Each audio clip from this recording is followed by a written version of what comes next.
You find yourself drifting back through the centuries, settling into a time when bathing was both a luxury and a spectacle. The year doesn't matter much now.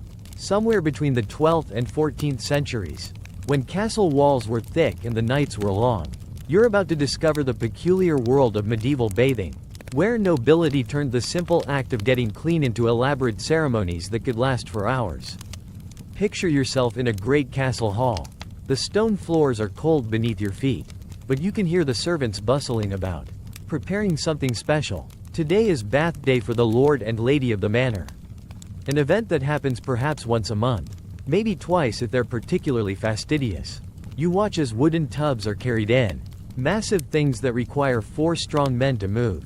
These aren't the porcelain beauties you might imagine, but rather large wooden barrels, lined with linen cloth to protect delicate noble skin from splinters. The preparation begins hours before anyone will touch water. You observe servants heating water over great fires in the kitchen. Pot after pot, cauldron after cauldron. It takes nearly 50 gallons to fill a noble's bath, and every drop must be carried up winding stone staircases, through drafty corridors, by a parade of servants moving in practiced rhythm. The water cools quickly in the castle air, so timing is everything. Too early, and the bath will be cold.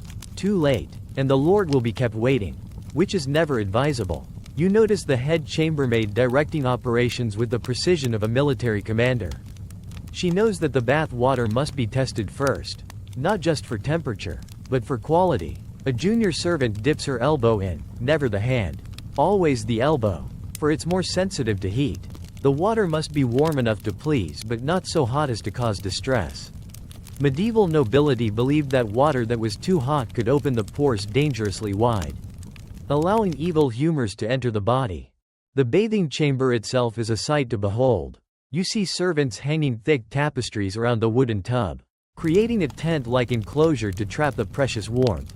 These tapestries tell stories of their own, hunting scenes, biblical tales, romantic legends, all watching over the bather like silent guardians. Candles are lit, dozens of them, not just for light but for their warmth and the way they make the steam dance in golden swirls. You watch as herbs are brought in, bundled and dried from the summer harvest. Lavender for relaxation, rosemary for clarity of mind, sage for purification, and chamomile for its gentle, sleep-inducing properties. These aren't simply tossed into the water. No, they're placed in special linen bags, like giant tea sachets, and left to steep in the hot water until the entire chamber fills with their mingled scents. The castle's wise woman might add rose petals if the lady is bathing, or mint and thyme if the lord has been complaining of aches from his last hunting expedition. The actual undressing is a ceremony in itself. You observe as the noble's personal attendants carefully remove each layer of clothing. First the outer robes, heavy with embroidery and jewels. Then the middle layers, the practical woolens that provide warmth in the drafty castle. Finally, the linen undergarments, which are whisked away immediately to be washed while their owner bathes. Medieval nobility never stepped into old clothes after bathing. That would defeat the entire purpose of the elaborate cleansing ritual. Part 2. You continue watching as the noble finally approaches the bath. But they don't simply climb in. First, there's the matter of the pre-bath preparation. A servant brings forward a small silver bowl filled with warm water and rose petals. This is for the face and hands, a preliminary cleansing that serves both practical and symbolic purposes. The noble washes away the immediate dirt of the day, but also, according to medieval belief, prepares their spirit for the fuller cleansing to come. The stepping stool is positioned just so. These tubs are tall, and dignity must be maintained even when naked. You notice how the noble's personal body servant stands ready with a large linen sheet, preserving modesty until the very last moment. As the noble settles into the warm, herb-scented water, you can almost feel the relief yourself. The warmth seeps into muscles made sore from riding, from standing in cold halls, from sleeping on beds that, despite their feather mattresses, can never quite combat the castle's perpetual chill. Now begins the actual washing, and you realize this is where things become truly unusual by modern standards. The noble doesn't wash themselves. That would be unthinkable. Instead, 2 or 3 specially trained bath attendants begin their work. One is responsible for the hair, another for the body, And if the noble is particularly important, a third manages the accessories, the washing cloths, the various cleansing implements, the precious soaps. Speaking of soap, you observe the soapkeeper bringing forward the noble's personal collection. Medieval soap is a far cry from what you might expect. Made from animal fat and wood ash. It's soft, almost paste-like, and stored in special boxes to protect it from the castle's dampness. The finest soaps are imported from Spain or Italy, scented with exotic oils that cost more than a peasant family might see in a year. Some nobles prefer soap made with olive oil, believing it gentler on the skin. Others insist on soap made with bayberry wax, which leaves a subtle, pleasant scent that lingers for days. The hair washing is particularly elaborate. You watch as the attendant first combs through the noble's hair with a wide-toothed ivory comb, removing any tangles or debris.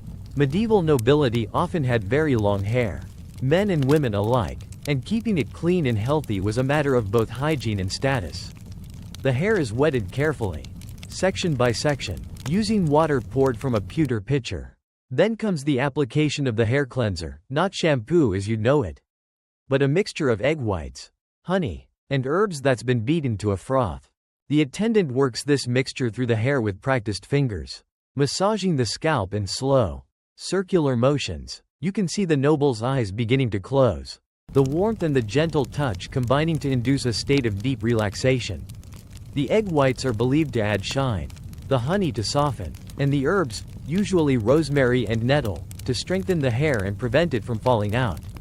The mixture must sit for a precise amount of time, usually as long as it takes to recite 3 pater nosters, before being rinsed away with more warm water.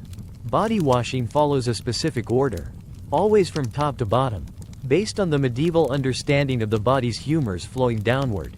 The attendant uses a cloth made from the softest linen, often imported from Flanders, and works methodically. First the neck and shoulders, using long, smooth strokes, then the arms, paying special attention to the hands, which are often stained from eating without utensils or from the various activities of noble life. The chest and back require the noble to shift position slightly, the water sloshing gently against the wooden sides of the tub.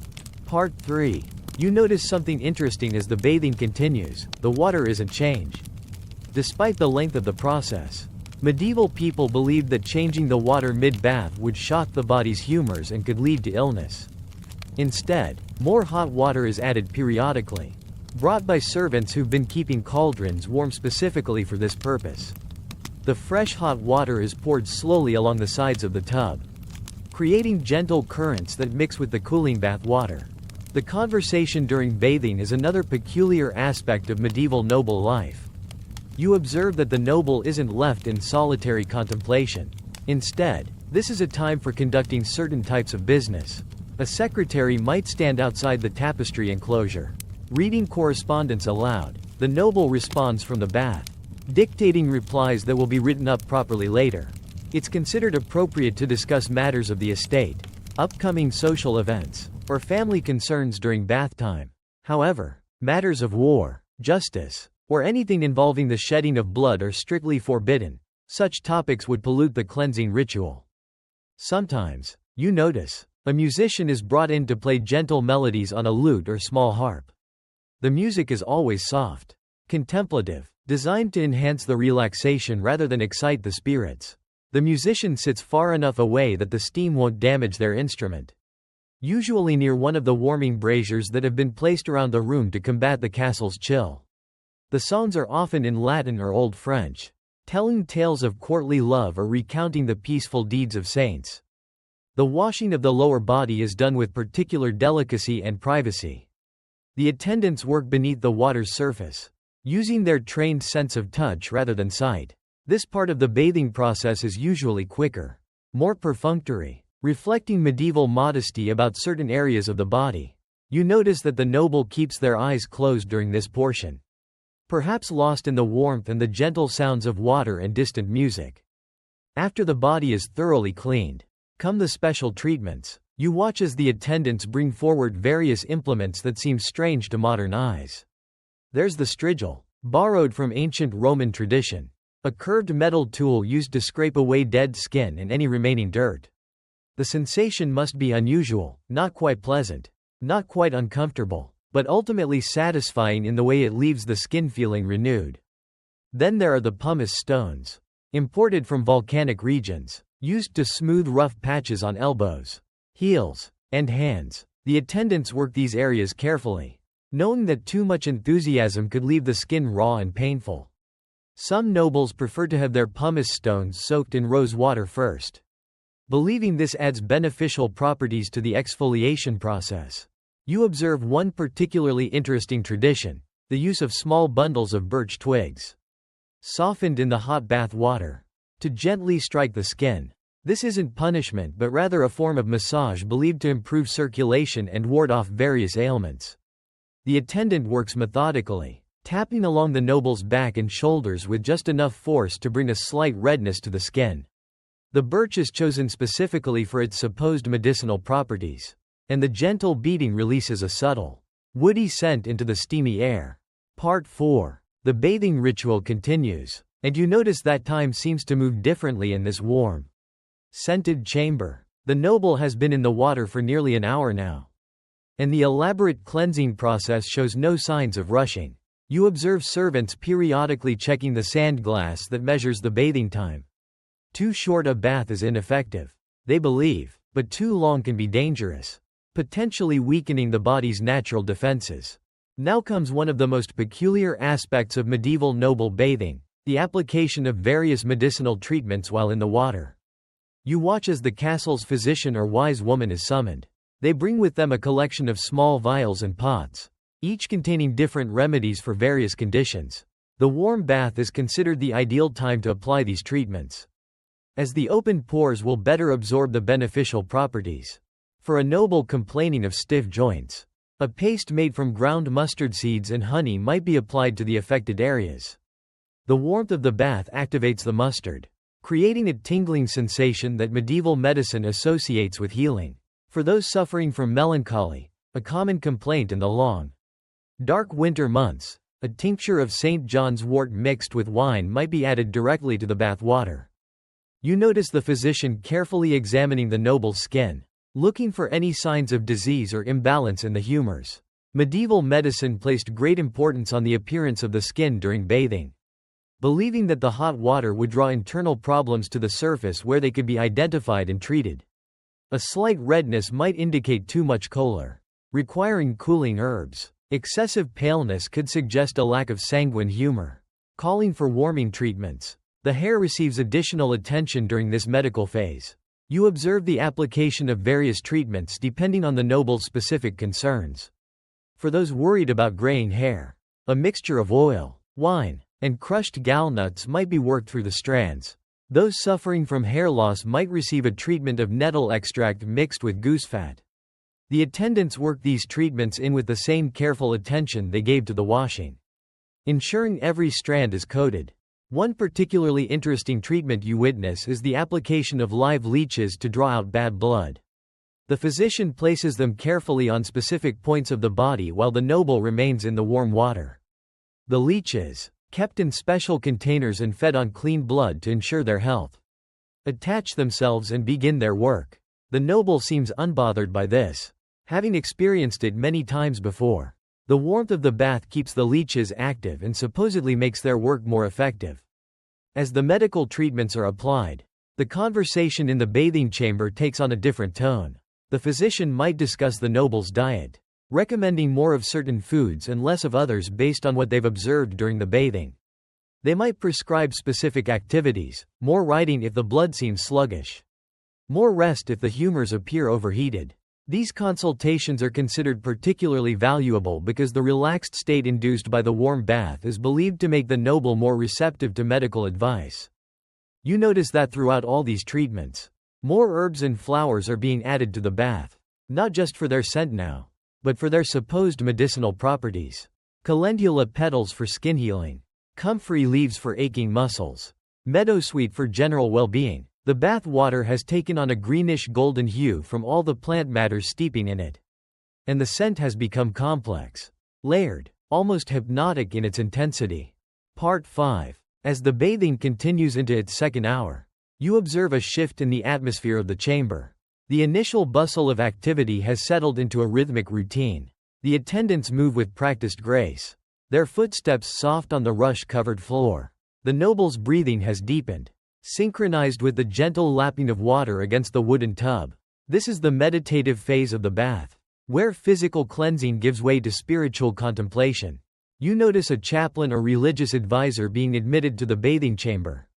This isn't unusual. Medieval nobility often combined bodily purification with spiritual cleansing.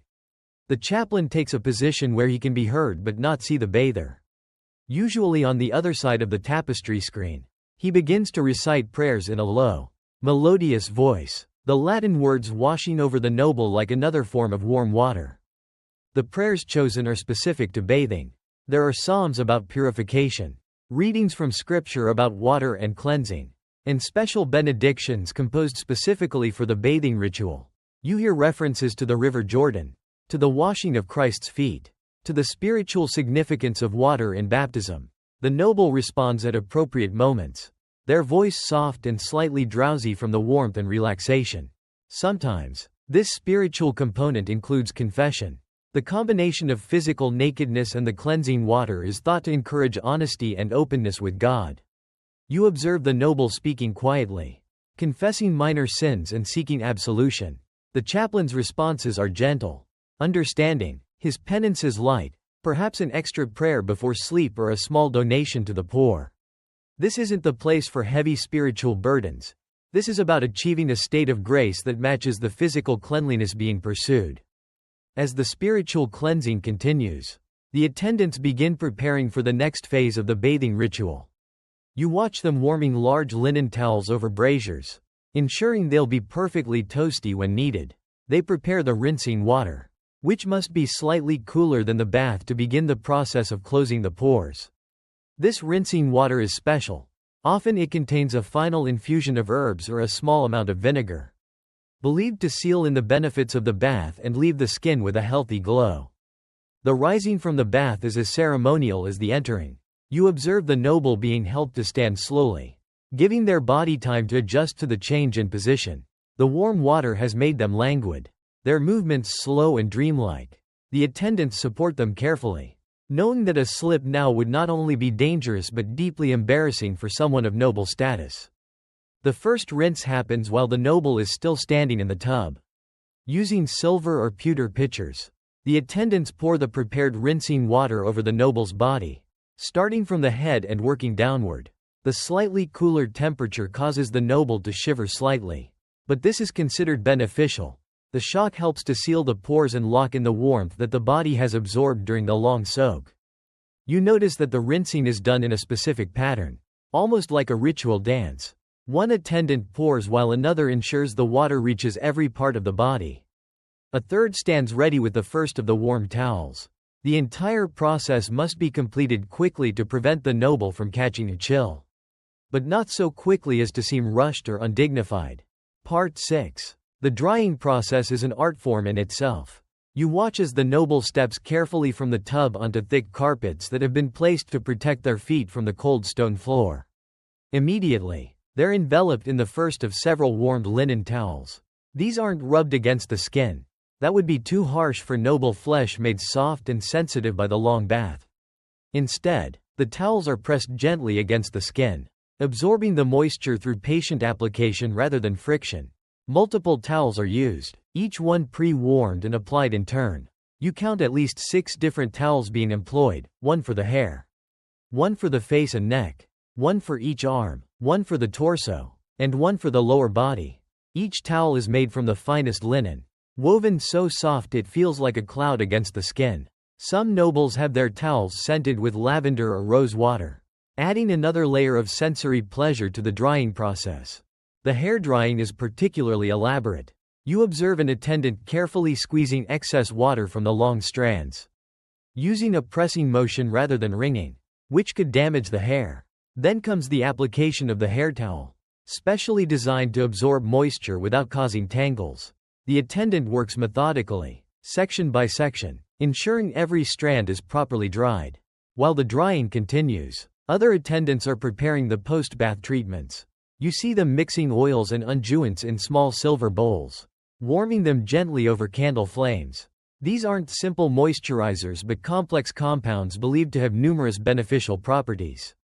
The base is usually almond oil or olive oil, to which are added various essential oils, ground pearls for nobles who can afford them, and sometimes even tiny amounts of gold leaf, believed to impart a healthy glow to the skin. The application of these oils is a massage in itself. You watch as the attendants work the warm, scented oils into the noble's skin using long, smooth strokes. They pay particular attention to areas that might have been dried out by the hot water: elbows, knees, heels. The massage isn't just for luxury. Medieval medicine believes that it helps to redistribute the humors throughout the body, ensuring good health and peaceful sleep. For the hair, a different treatment is applied. You observe the preparation of a special oil made from rosemary, nettle, and sometimes egg yolk, all mixed with a base of warm olive oil. This is worked through the damp hair carefully, with particular attention paid to the scalp. The attendant uses a special ivory comb to distribute the oil evenly, ensuring each strand is coated. This treatment is left in the hair. It won't be washed out until the next bathing day, serving to protect and nourish the hair in the intervening weeks. The atmosphere in the chamber has become even more peaceful now. The candles have burned lower, casting longer, softer shadows. The scent of the herbs from the bath mingles with the oils being applied, creating a complex perfume that seems to encourage drowsiness. You notice the noble's eyes are barely open now, their body completely relaxed under the ministrations of the attendants. Now comes the clothing phase, which is just as elaborate as the undressing was. Fresh linens have been warming by the fire, and they're applied to the noble's body while it's still slightly damp from the oils. The linen helps to absorb any excess oil while sealing in the moisture and warmth. You watch as each garment is carefully arranged before being put on, ensuring there are no cold spots or uncomfortable wrinkles. Part 7. The dressing continues with layers upon layers, each one serving a specific purpose. You observe the careful application of the undergarments, made from the finest, softest linen. These have been not just warmed but lightly scented with dried herbs tucked into the storage chests.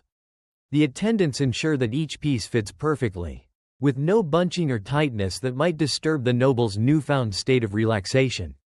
Over the linen comes a layer of soft wool, dyed in gentle colors that please the eye without being too stimulating.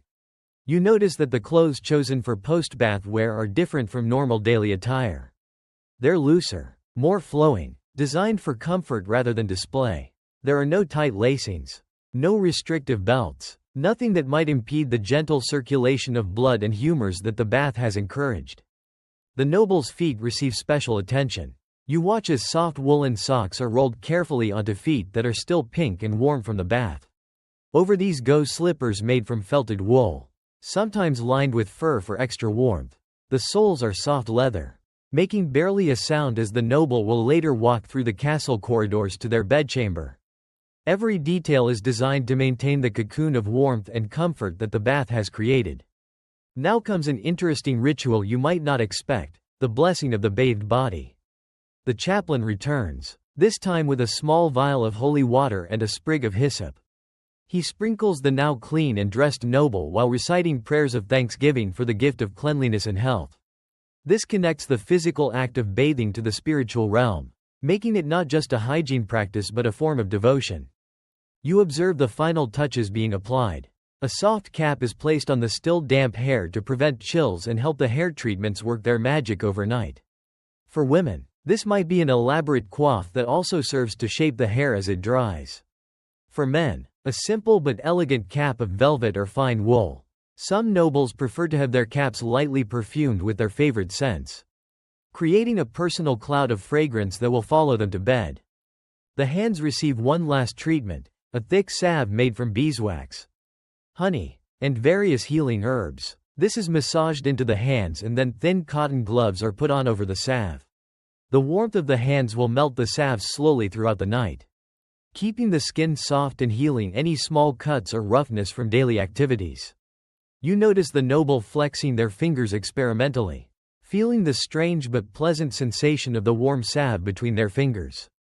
The bathing chamber is now being cleared. You watch as servants carefully empty the great wooden tub. the herb-laden water carried away to be disposed of properly. Medieval belief holds that bath water contains the impurities washed from the body and must be handled carefully. Often, it's poured onto the garden, where the herbs and minerals can benefit the plants while the earth safely absorbs any negative humors that were washed away. The wooden tub itself is cleaned with fresh water and then dried thoroughly to prevent the wood from rotting. You see servants checking every stave and hoop, ensuring the tub remains watertight for the next bathing day. The precious tapestries that created the private bathing space are taken down carefully, rolled up, and stored in special chests with herbs to keep them fresh and moth-free. Part 8. As the bathing chamber returns to its normal state, you follow the noble as they make their way slowly through the castle corridors. The journey to the bedchamber is deliberately unhurried. You notice how differently they move now. Gone is the brisk, purposeful stride of earlier in the day. Instead, there's an almost floating quality to their walk, as if they're moving through warm honey rather than cold castle air. Servants have prepared the route. You observe. Extra torches light the way.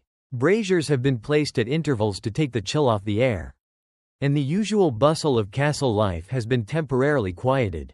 Other members of the household know to speak in hushed tones when the lord or lady has finished their bath. It's understood that this is a sacred time, not to be disturbed by loud voices or urgent business. You notice something interesting. The noble isn't going directly to their bedchamber. First, there's a stop in a small antechamber where a light meal has been prepared. This isn't a feast but rather specific foods believed to complement the bathing process. There's warm broth made from chicken and herbs, easy to digest and warming from the inside. Fresh bread, still warm from the ovens, spread with honey and butter. Perhaps some stewed fruits, soft and sweet, their natural sugars providing gentle energy without overstimulation. The noble eats slowly. You observe, savoring each bite. The warm bath has awakened their senses, making flavors seem more intense, textures more pronounced. A cup of warmed wine mixed with spices, cinnamon, nutmeg, a touch of ginger, helps to maintain the inner warmth that the bath created. This isn't about filling the stomach but about continuing the nurturing that began in the bath. As they eat, a musician might play softly in the corner, the same gentle melodies that accompanied the bath. Or perhaps someone reads aloud from a favorite text, nothing too exciting or thought-provoking. Perhaps tales of pastoral life or gentle romances. The goal is to maintain the meditative state, to keep the mind floating in that peaceful space between waking and sleeping. You follow as the noble finally makes their way to the bedchamber. Here, too, preparations have been made. The bed has been warmed with hot stones wrapped in cloth, placed between the sheets and then removed just before the noble arrives. The linens have been lightly scented with lavender or chamomile. Fresh herbs hang from the bedposts, not just for their scent but for their supposed ability to promote peaceful sleep and ward off bad dreams. The final preparations for sleep are minimal. You watch as the noble's cap is adjusted to ensure it will stay in place throughout the night. The gloves protecting the hand treatment are checked. A final prayer might be said, thanking God for the gift of cleanliness and asking for peaceful sleep. Then, with movements made slow and graceful by profound relaxation, the noble settles into the warmed bed. But the bathing ritual isn't quite over. You observe a servant placing a small brazier near the bed, burning specific woods and herbs chosen for their sleep-inducing properties. The smoke is minimal, just enough to lightly scent the air.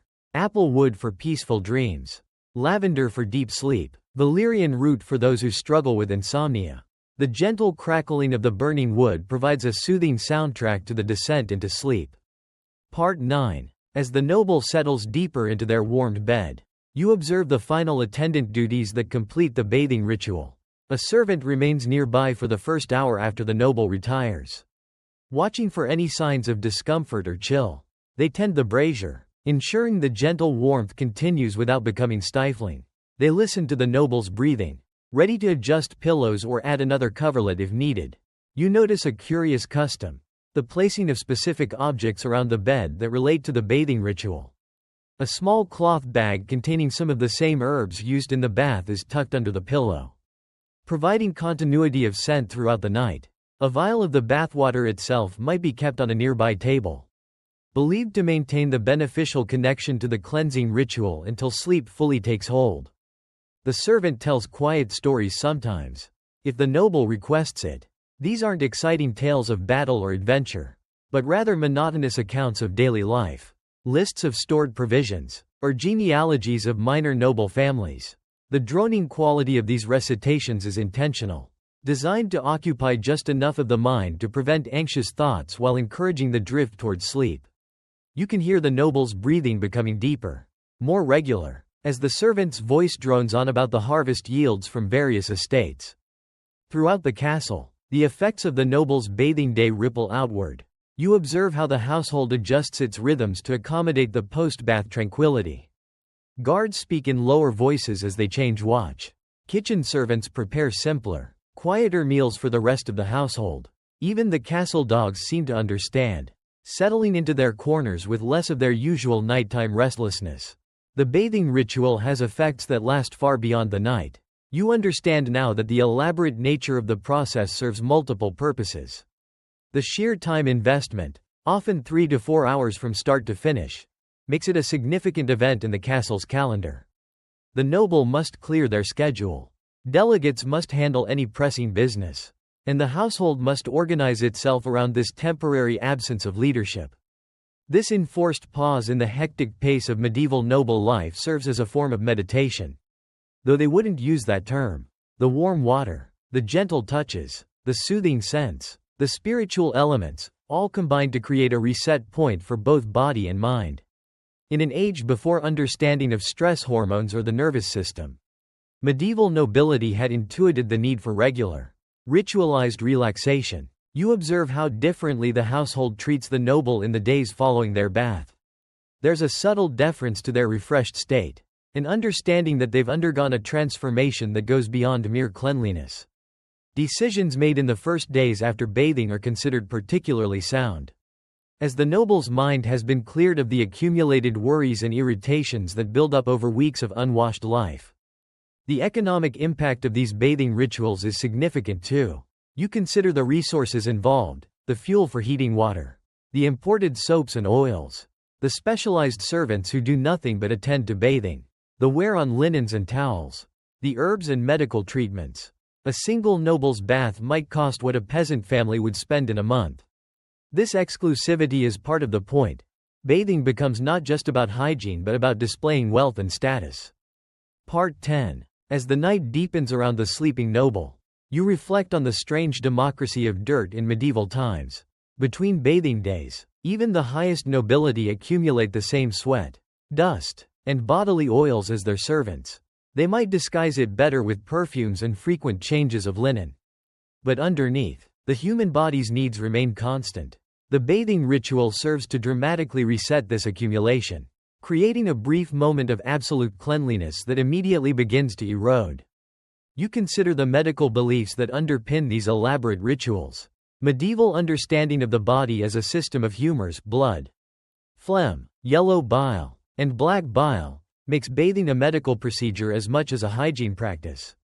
The hot water is believed to draw out excess humors, the herbs to rebalance what remains, the oils to seal in the good while keeping out the bad. It's a holistic approach that treats the body, mind, and spirit as interconnected systems. The gender differences in bathing rituals are subtle but significant. You've observed that noble women tend to bathe slightly more frequently than men, partly due to beliefs about female physiology requiring more frequent rebalancing of humors. Their bathing rituals often include more flowers and sweet-scented herbs, while men's baths might feature more medicinal plants and stronger scents like sage or rosemary. Women's hair treatments are generally more elaborate, reflecting the social importance of beautiful hair as a symbol of femininity and fertility. The seasonal variations in bathing practices are marked. You understand that winter baths are less frequent but longer, with more emphasis on warming herbs and thicker oils to combat the cold. Summer baths might happen more often but be briefer, with cooling herbs like mint and lighter oil treatments. Spring baths often coincide with religious festivals and include symbolic elements of renewal and rebirth. Autumn baths focus on preparation for the coming cold, with treatments designed to strengthen the body's defenses. The social aspects of bathing extend beyond the individual noble. You've learned that sometimes, particularly for special occasions, Communal bathing occurs, not in the sense of sharing bath water, but in multiple tubs being set up in the same large chamber, allowing family members or close friends to bathe simultaneously while maintaining separate tubs. These social baths include conversation, shared meals eaten while bathing, and sometimes even the conduct of minor business between trusted associates. The role of bathing in courtship and marriage negotiations is particularly interesting. You observe that a noble's bathing schedule might be adjusted to ensure they're freshly bathed for important meetings with potential marriage partners. The quality of one's bathing rituals, the expense of the oils and treatments used, even the musical accompaniment chosen, all send signals about wealth, refinement, and suitability as a marriage partner. Children of noble families are gradually introduced to these elaborate bathing rituals.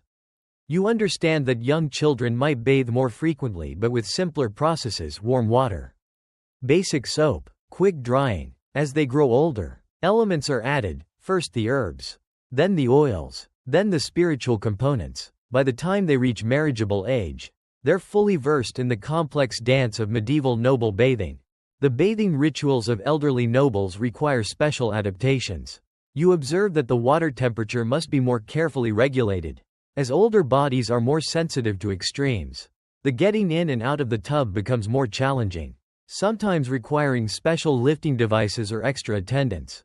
The medical components of the bath become more prominent, with specific treatments for the aches and pains of age. Part 11. The morning after a bathing day holds its own special qualities. You observe the noble awakening slowly, still wrapped in the warmth and comfort created by the previous evening's ritual. The hair treatments have worked their magic overnight, leaving hair softer and more manageable. The hand salves have penetrated deeply, leaving skin smooth and supple.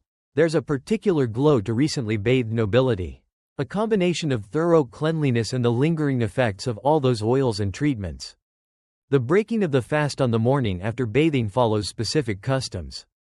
You notice that the foods offered are particularly delicate: fresh white bread, honey, soft cheeses, early fruits if in season. Nothing too heavy or greasy that might upset the carefully balanced humors. The noble eats slowly, still moving with that languid grace that follows deep relaxation. Servants comment quietly on how well my lord or my lady looks this morning, reinforcing the transformative power of the bathing ritual. The clothes chosen for the first day after bathing are special too. You observe that these are often the newest or finest garments, saved specifically for post-bath days when the body is clean enough to truly appreciate fine fabrics. The feeling of silk or softest wool against freshly bathed skin is one of the great sensual pleasures of noble life. These clothes will be worn carefully, changed more frequently than usual, as the noble attempts to maintain their cleanliness for as long as possible. Part 12. The activities planned for post-bath days are typically gentler, more refined. You notice that hunting expeditions are rarely scheduled immediately after bathing, too much risk of undoing all that careful cleansing with sweat and mud. Instead, the noble might receive visitors in the Great Hall, conduct correspondence, or oversee household accounts. These are tasks that can be done while maintaining the dignity and cleanliness that the bath has bestowed. You observe interesting interactions between recently bathed nobles and their unwashed servants.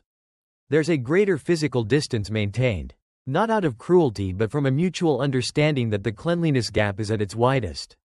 Servants approach more cautiously, aware that their own accumulated dirt is more noticeable in contrast to their master's pristine state.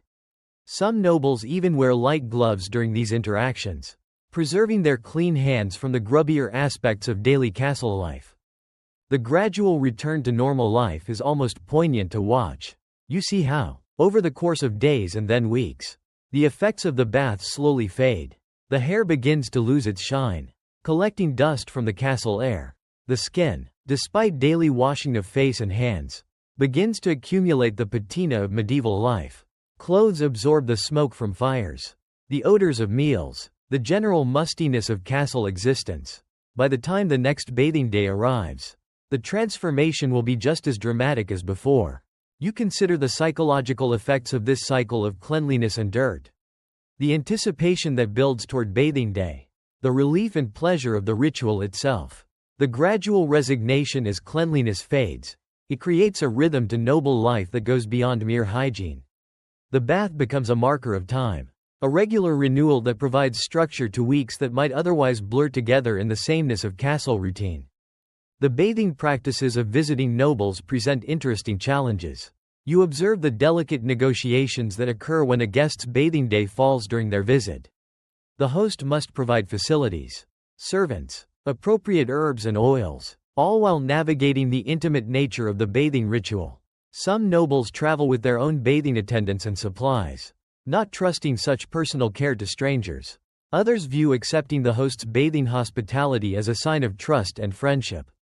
Religious bathing adds another layer of complexity to these rituals. You understand that before major religious festivals, especially Easter, nobles might undergo special purification baths.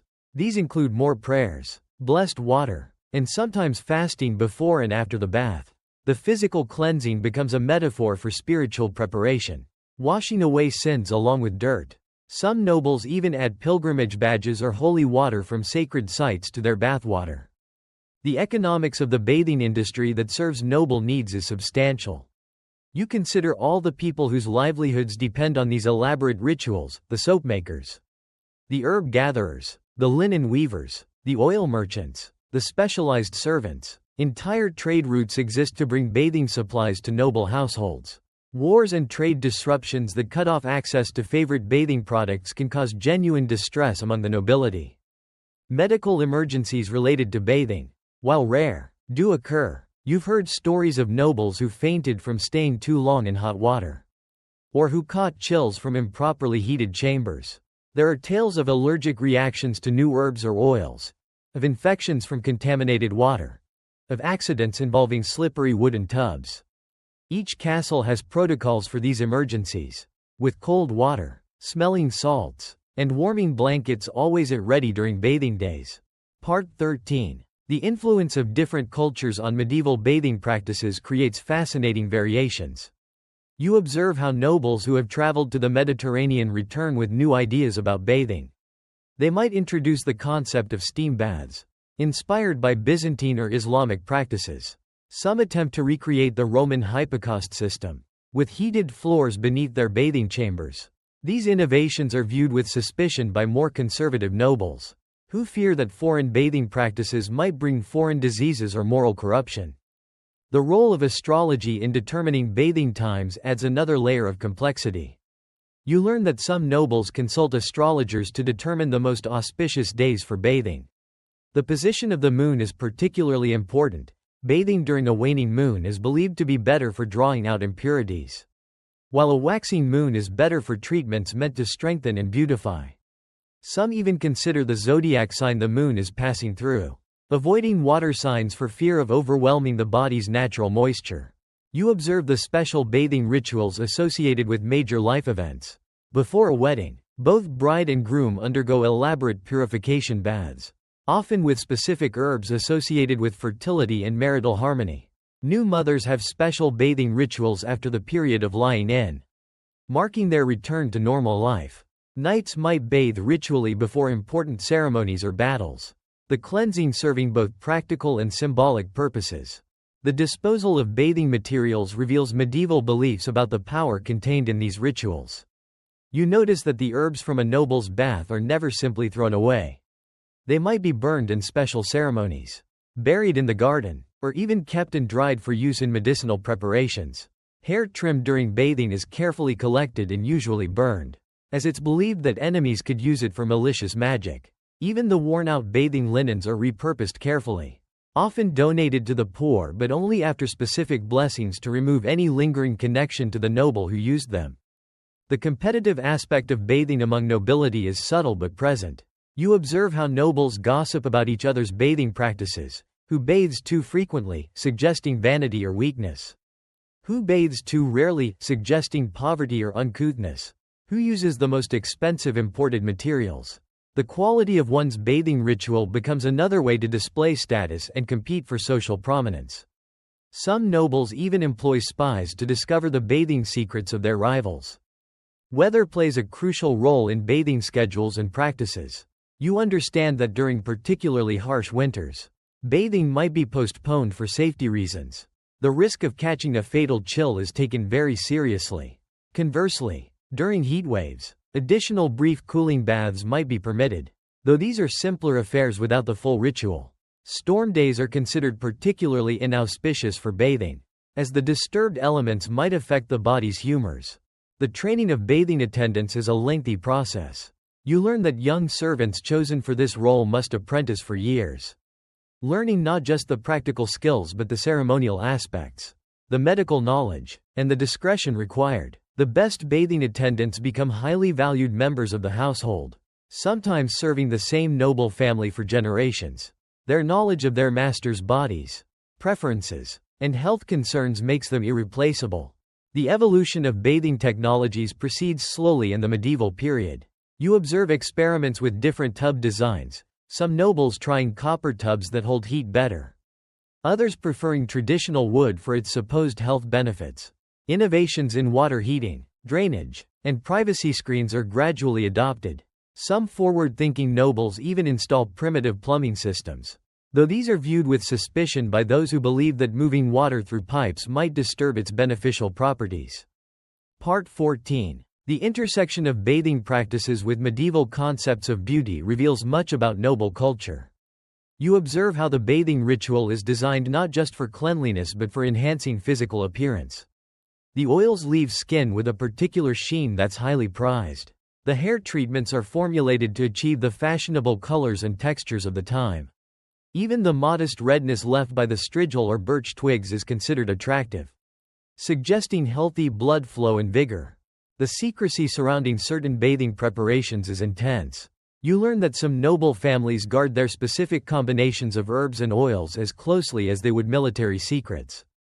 These recipes are passed down through generations, sometimes only verbally to prevent them from being stolen. A particularly effective treatment for maintaining youthful skin or preventing hair loss might be worth a small fortune.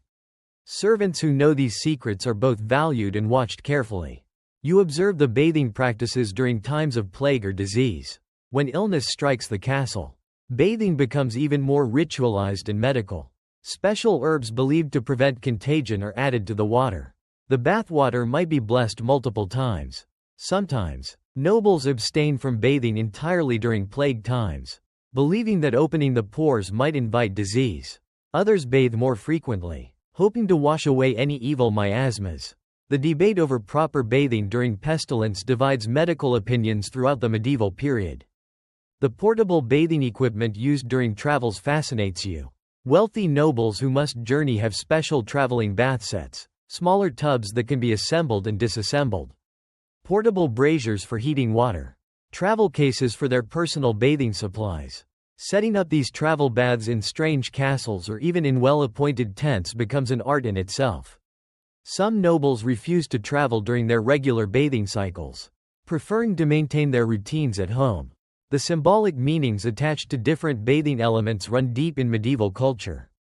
You understand that roses in the bath suggest love and beauty, but also the Virgin Mary. Rosemary represents remembrance and fidelity. Sage implies wisdom and longevity. The choice of herbs becomes a form of communication, signaling the noble's current concerns or aspirations.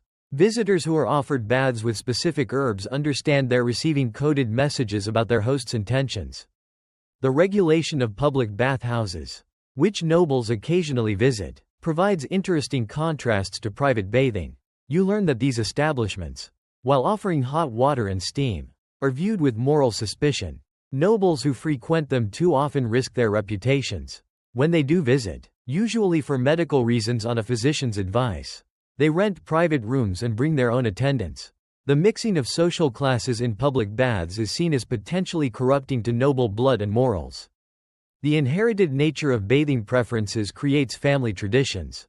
You observe how children learn their family's specific bathing customs from an early age. A daughter might use the same herb combinations her mother prefers. A son might inherit his father's favorite bathing cap. These continuities create a sense of family identity that transcends generations. Breaking with family bathing traditions is seen as a form of rebellion or rejection of heritage. The bathing practices of noble women during pregnancy require special modifications. You notice that the water temperature must be more carefully controlled. Neither too hot nor too cold. Certain herbs are forbidden, pennyroyal, rue, and others believed to be dangerous to the unborn child. Instead, gentle herbs like chamomile and linden flowers are used.